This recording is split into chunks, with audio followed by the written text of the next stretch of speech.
Hello, my name is Michael Jones and this is my creative drawing presentation. So the artist that I chose to do is Banksy. He's an England-based artist. He was born in Bristol in 1974 and he became famous in the late 90s for his controversial, politically driven graffiti artwork. Okay, so his style of art is graffiti. This can be defined as art created in a public space, most commonly streets or private property, often without permission. He originally would draw freehand his graffiti art, but then he moved on to stencil work, and this is because it's much faster to do stencil work as opposed to freehand, and you can actually create more precise lines that way, which is a good idea when you're doing legal activity in a public space where you can get caught. So what is stencil work?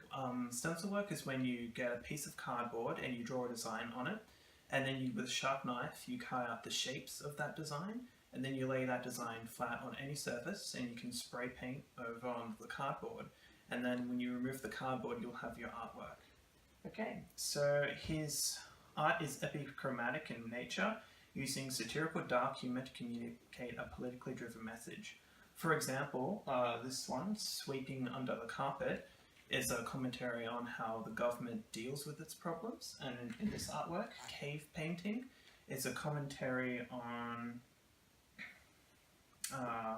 well, firstly, it depicts a city cleaner spraying away and thereby destroying cave art. So this could be a commentary on how artworks are destroyed, and how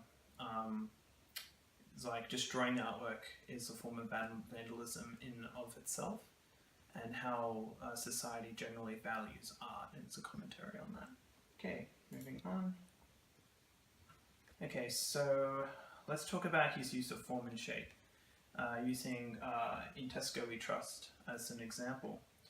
Okay, so due to his technique of stencil graffiti, he creates his shapes with sharp outlines. So then he creates the form of these shapes by using three distinct values, this being white, grey, black. He also incorporates real-world elements to help create the illusion of depth in his artwork. So I just thought that was really interesting because you can see it kind of creates this fake shadow effect which creates depth.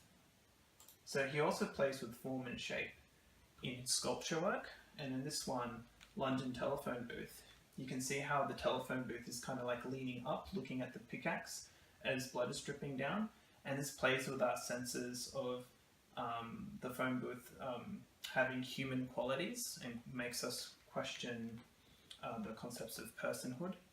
And in this sculpture over here, it's called Cardinal Sin, and he has sawn off the face of this bust wearing Catholic attire, and he's added little blocks, wooden blocks to it to create this pixelation effect, which manipulates the shape of faces and the form of faces.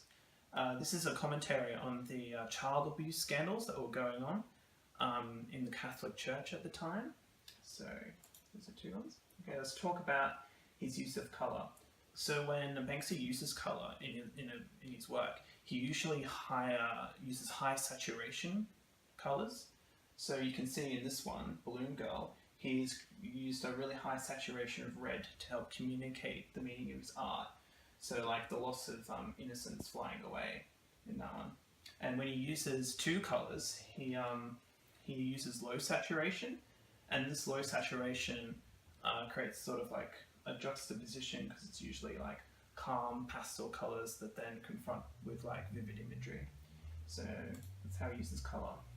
He has inspiration, so his main two inspirations was Jeff Aerosol and Black Lorat. In Jeff Aerosol's work you can see how his stencil designs influenced Banksy, and how the real world elements as well have been used, which helped influence his work.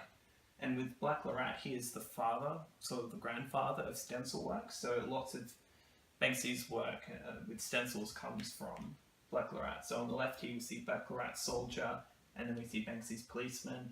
Black Rat also used like rat designs, and Banksy adopted that with his work as well.